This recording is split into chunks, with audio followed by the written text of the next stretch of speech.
Pemirsa, terima kasih Anda masih terus menyaksikan Prime Time Talk. Saya akan kembali lagi menyapa Wakil Sekjen Partai Demokrat Didi Irawadi. Pak Didi, kalau tadi kita mendengar pernyataan dari Mbak Eva Sundari yang mengatakan bahwa perkembangan di lapangan sebenarnya sudah lebih maju dari pertemuan yang terjadi hari ini antara Jokowi dengan SBY. Tetapi Anda sendiri di Partai Demokrat melihatnya sebenarnya seperti apa sih? Akan seperti apa arah dukungan Demokrat terhadap putaran kedua Pilkada DKI? Jadi begini ya, kalau dikaitkan pertemuan Pak SBY dengan Pak Jokowi tadi tidak sama sekali bicara soal pilkada. Saya kira tidak ke sana sehingga saya tidak bisa lebih jauh bicara soal pilkada ya. Saya kira hal yang lain ya. Lebih pada hal-hal kebangsaan yang lebih besar saya kira tadi ya. Karena rasanya pertemuan tadi terlalu kecil kalau hanya bicara soal pilkada ya. Itu terlalu kecil, tapi banyak persoalan kebangsaan yang jauh lebih besar yang perlu bersama-sama bicara, didiskusikan dan dibicarakan tadi saya kira. Jadi belum mengenai teknis-teknis pilkada itu tidak dibahas sama sekali. Tapi yang pasti kita berharap pilkada DKI ini bisa berlangsung dengan baik, dengan demokratis, dan kita akan menghormati siapapun yang menjadi pemenang di DKI ini. Oke, dari pemaparan rekan saya tadi, Carlos Michael, ada kira-kira 5 poin yang sempat menjadi isu antara saling berbalas pernyataan antara Jokowi dengan SBY, diantaranya mengenai Hambalang, kemudian aktor politik di balik demo anti Ahok, kemudian pernyataan tentang hoax dan dugaan penyadapan, dan terakhir tentang Antasari.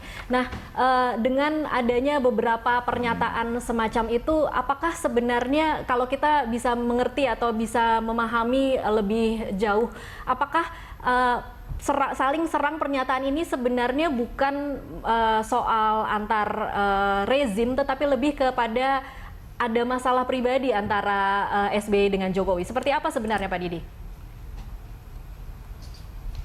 Saya kira masalah pribadi nggak ada ya. Kalau kita lihat dari transisi pemerintahan itu sangat baik. Tapi seiring perjalanan waktu ada pihak-pihak yang mencoba-coba, kalau dalam pandangan saya, mencoba-coba mengadu domba atau membenturkan Pak SBY dengan Pak Jokowi. Saya rasa ini yang tentu tidak baik, apalagi di tahun lalu ya, beberapa tahun sebelum akhir tahun lalu menjelang Pilkada DKI itu ada isu bahwa Pak SBY anti kebinekaan. Bagaimana mungkin seorang SBY anti kebinekaan? Kalau lihat Partai Demokrat saja komposisinya ya, sekjennya itu misalnya non-muslim misalnya ya, lalu Jawa non-Jawa, di tingkat kepengurusan persentase antara muslim dan non-muslim itu sangat besar, yang non-muslimnya juga banyak duduk di kepengurusan ya, di pusat maupun daerah.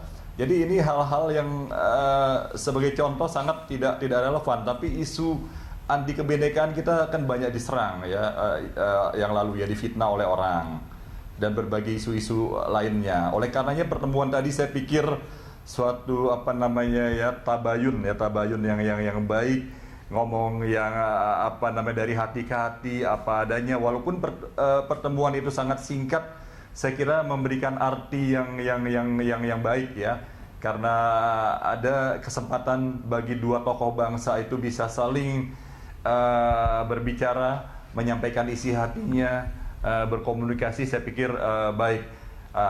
Manakala kemudian nantinya ada pertemuan lebih lanjut ya sesuai kebutuhan, tentu ini bagus sekali di dalam rangka silaturahmi politik dan menjaga politik politik yang baik ke depan antara para tokoh bangsa yang ada, saya kira. Baik, Pak Didi, sebelumnya sempat ada pernyataan bahwa ada yang menghalangi Presiden Jokowi untuk bertemu dengan SBY. Nah, dengan pertemuan hari ini, apakah yang menghalangi itu memang sudah tidak ada, atau sebenarnya orangnya masih ada, atau seperti apa untuk selanjutnya, untuk pertemuan-pertemuan selanjutnya? Saya kira begini ya, kita lebih baik melihat ke depan lah ya. Yang lalu ada dinamika, lalu ada seperti yang dikatakan oleh Mbak tadi, ada pihak-pihak yang menghalangi. Tapi dengan pertemuan hari ini kan paling enggak apa ya, Pak Jokowi telah menerima Pak SBY dengan baik ya, bisa saling mereka, Pak Jokowi sangat welcome, lalu sangat hangat pertemuan itu. Moga-moga hal-hal lalu yang ada hal-hal yang kurang berkenan dari pihak-pihak tertentu yang mengakibatkan sempat agak komunikasi tidak ada antara Pak Jokowi dan Pak SBY ke depan tidak terjadi lagi lah saya kira ya. Jadi saya tidak ingin balik ke belakang. Saya pikir yang penting bagaimana hari ini dan kita melihat ke depan. Pak Jokowi ini masih 2,5 tahun lagi.